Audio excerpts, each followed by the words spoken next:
সবচাইতে সহজভাবে চুলায় তৈরি করে দেখিয়ে দিব ক্রোসেন্ট। আর এই ক্রোসেন্টটা খেতে হয় কিন্তু অসম্ভব মজা, আর তৈরি করাও খুবই ইজি। আসসালামু আলাইকুম ভিউয়ার্স, আজকে ক্রোসেন্ট তৈরি করে দেখিয়ে দিব। তার জন্য এইখানে আমি 1 কাপ পরিমাণে দুধ নিয়েছি। তার মধ্যে নিয়ে নিলাম আমি এখানে 2 টেবিল চামচ পরিমাণে ইস্ট, আর দিয়ে দিচ্ছি এখানে বাটার। সমস্ত কিছু দিয়ে খুব ভালো করে মিক্স করে নিয়েছি। তারপরে আমি ঢাকনা দিয়ে কিছুক্ষণ ঢেকে রাখবো ইস্টটাকে অ্যাক্টিভ হওয়ার জন্য। তো তারপরে আমি কিছুক্ষণ পর ফিরে এসেছি। এর মধ্যে আমি দিয়ে দিলাম 2 টেবিল চামচ পরিমাণে চিনি, 3 কাপ পরিমাণে ময়দা আর সামান্য লবণ। সমস্ত কিছু দিয়ে খুব ভালো করে মিক্স করে নিচ্ছি। এখন এখান থেকে আমি পারফেক্ট একটা ডো তৈরি করে নেব। আর ডোটা তৈরি করে নেওয়া হয়ে গেলে কিন্তু আমি উপরে একটু তেল মাখিয়ে তারপরে ঢাকনা দিয়ে একটা গরম স্থানে রেখে দিব। একটা গরম স্থানে রেখে দেওয়ার ফলে কিন্তু দেখেন ডোটা ফুলে গিয়েছে কতটা। এখন ডোটার থেকে আমি সব বাতাস বের করে নিয়ে হাত দিয়ে খুব ভালো করে মুথে নিচ্ছি। হাত দিয়ে মুথে নেওয়া হয়ে গেলে এই ডোটার থেকে আমি লেচি কেটে নেব। আর এই লেচিগুলা দিয়ে আমি এক একটা রুটি তৈরি করে নিব। আর সমস্ত রুটি আমি একটার উপর একটা দিয়ে তারপর ক্রোসেন্টটা তৈরি করে নেব। এভাবে করে ক্রোসেন্টটা তৈরি করলে ক্রোসেন্টের ভেতরটা কিন্তু অনেকগুলো লেয়ার হয়, আর ক্রোসেন্টটা দেখতেও যেমন সুন্দর লাগে, খেতেও কিন্তু অনেক বেশি মজা লাগে। তো রুটিটা বেশি পাতলাও হবে না, আবার বেশি মোটাও হবে না। তো সমস্ত রুটি আমি এভাবে বেলে নেব।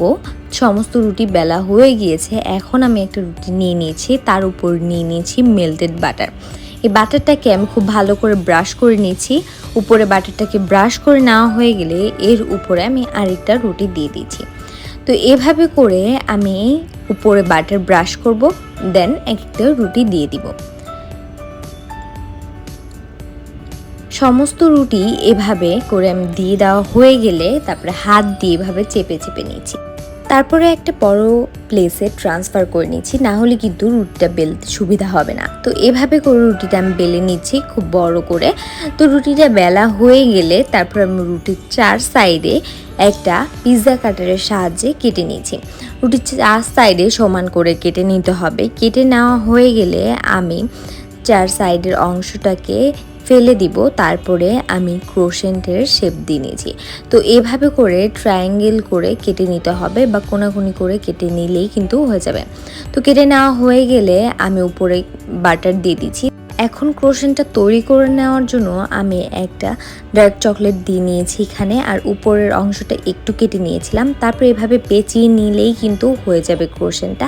তো এভাবে করে আমি সমস্ত ক্রোসেন্ট তৈরি করে নিব। আর আপনাদের জন্য আমি আরেকটা ক্রোসেন্ট তৈরি করে দেখিয়ে দিলাম।